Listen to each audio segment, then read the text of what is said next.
मध्य प्रदेश में आईएएस संतोष वर्मा का मामला अब राजनीतिक बहस का रूप लेता जा रहा है। मामला सिर्फ एक प्रशासनिक कार्रवाई तक सीमित नहीं रह गया है, बल्कि इसे संवैधानिक अधिकार, सामाजिक न्याय और अभिव्यक्ति की स्वतंत्रता से जोड़कर देखा जा रहा है। वहीं अब संतोष वर्मा के समर्थन में गोंडवाना गणतंत्र पार्टी के साथ अन्य संगठन भी उतर आए हैं। आईएएस संतोष वर्मा के खिलाफ की गई कार्रवाई को लेकर आदिवासी, दलित और पिछड़ा वर्ग से जुड़े संगठनों और नेताओं में नाराजगी देखी जा रही है। उनका कहना है कि संबंधित अधिकारी ने संविधान, सामाजिक समानता और जातिगत भेदभाव के खिलाफ विचार रखे, जो किसी भी संवैधानिक पद पर बैठे व्यक्ति का अधिकार है। लेकिन इन्हीं विचारों को आधार बनाकर उनके खिलाफ कदम उठाए गए, जो चिंता का विषय है।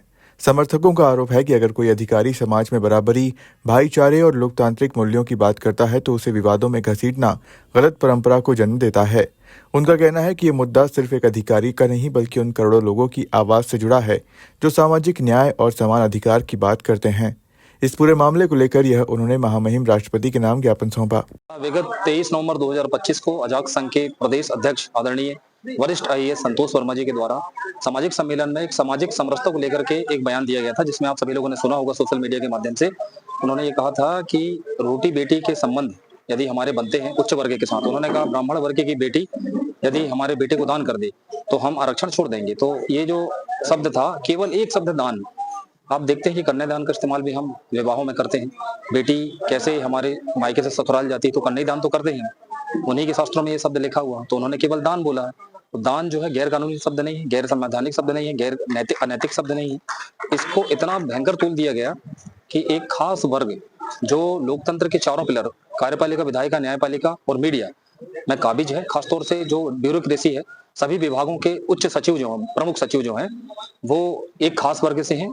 और इसी वजह से उन्होंने हमारे जो वरिष्ठ आईएएस हैं, अजाक संघ के प्रदेश अध्यक्ष संतोष वर्मा जी के विरुद्ध एक आरोप पत्र दायर किया है। सबसे पहले तो सोशल मीडिया में आपने देखा होगा, जीप काट के लाओ संतोष वर्मा की, कोई कह रहा है गर्दन काट दो, कोई कह रहा है कि उसके ऊपर गाड़ी चढ़ा दो। तो ये जो गैर कानूनी कृत्य हैं या भाषा है का इस्तेमाल है, गालियां हैं, तो क्या ये सही है? यदि आपको विरोध करना, आपको ऐसा लग रहा है कोई बात गलत है, तो आप संवैधानिक तरीके से करें, संवैधानिक तरीके से आप आंदोलन करें, मार्च पास्ट करें, ज्ञापन दें।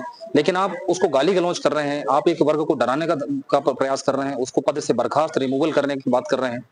तो ये बताता है कि जब एक बहुजन समाज का व्यक्ति जो एक अनुसूचित जनजाति वर्ग से आता है, एसटी के हैं, वो जानकारी लगी सूचना स्रोतों से, विभिन्न स्रोतों से, इलेक्ट्रॉनिक मीडिया, प्रिंट मीडिया से। तो आप सोचिए कि एक वर्ग का व्यक्ति यदि संवैधानिक पद में रहते हुए जब वो अपनी बात संवैधानिक तरीके से नहीं कर सकता, तो आप बताइए कि ऐसे फिर एक आम नागरिक से क्या उम्मीद करेंगे? एक कृषक से, एक मजदूर से, महिलाओं से, बूढ़े बच्चों से। समाज ने बहुत ज्यादा इनका विरोध किया था, ब्राह्मण समाज को क्या बोलना चाहिए? देखिए, ब्राह्मण समाज का विरोध नहीं है, विरोध है विचारधारा का। इस देश के अंदर अम्बेडकरवादी विचारधारा, प्रकृतिवादी विचारधारा, वामपंथी विचारधारा, साम्यवादी विचारधारा, समाजवादी विचारधारा, दक्षिणपंथी विचारधारा, मनुवादी विचारधारा है। तो आज जो विचारधारा की लड़ाई है वो मनुवादी वर्सेस अम्बेडकरवादी, प्रकृतिवादी वर्सेस मनुवादी, दक्षिणपंथी विचारधारा वर्सेस वामपंथी विचारधारा। तो विचारधारात्मक लड़ाई है, ब्राह्मण समाज से लड़ाई नहीं है। बहुत सारे ब्राह्मण समाज के लोगों को भले लग सकता है कि आदिवासी समाज की तरफ से हम या बहुजन समाज की तरफ से हम उनके विरुद्ध बोल रहे हैं, ऐसा बिल्कुल नहीं है। हमारे दोस्त बचपन के साथी ब्राह्मण समाज के लोग हैं। हमारा केवल विचारधारात्मक लड़ाई है। यदि हमारा भाई भी विचारधारात्मक गलत है, उसका भी हम विरोध करेंगे। बहुत लोग जानते हैं कि विचारधारात्मक रूप से अपने सगे भाइयों का भी विरोध करते हैं, तो विचारधारात्मक लड़ाई तो रहेगी। और क्या चाह रहे हैं? हम केवल ये चाह रहे हैं कि विचारधारात्मक तरीके से सभी वर्ग के लोग इस देश की सामाजिक समरसता को बनाकर रखें। ऐसा कोई माहौल न बनाए जिसमें एक वर्ग के अंदर टकराहट हो जाए, वर्ग के बीच में टकराहट हो।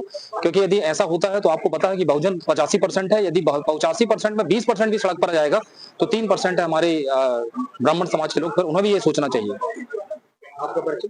राजेंद्र कुमार धुर्वे, ग्राम पंचायत मोड़ी, महाराजपुर, सरपंच। फिलहाल ये मामला प्रदेश भर में चर्चा का विषय बना हुआ है। अब सभी की निगाहें शासन और प्रशासन पर टिकी हैं कि आगे क्या निर्णय लिया जाता है। मंडला से सलीम खान की रिपोर्ट।